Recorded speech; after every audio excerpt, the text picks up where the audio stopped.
Здравейте! Днес ще шием дебели материали на машина с дълго рамо 65 см, тежък клас, троен транспорт.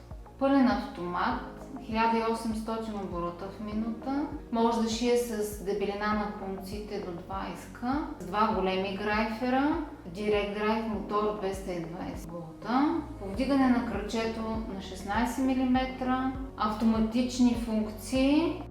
Междуигловото разстояние може да бъде 25,4 мм или 12,7 мм или 6,4 мм.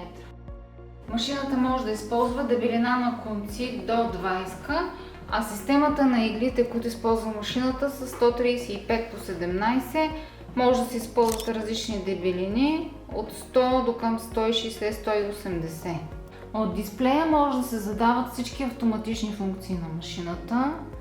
Може да се задават оборотите, по-бавни или по-бързи, плавен старт при тръгване, позициониране на иглите в горно или в долно положение при спиране, височината на кръчето може да се регулира, дали да се повдига или сваля.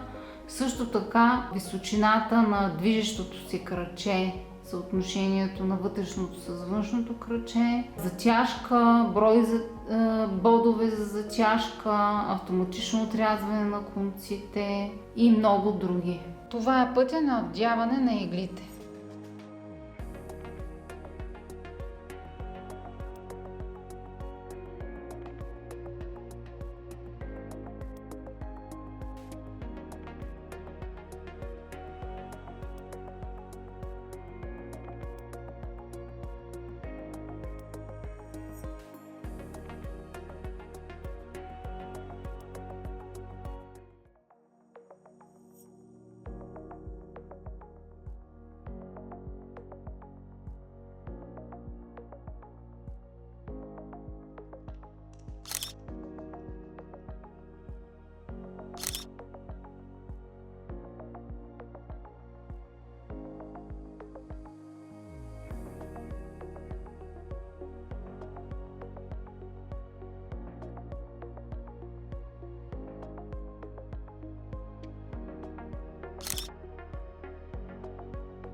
За още интересна и полезна информация може да ни посетите и в другите ни социални мрежи.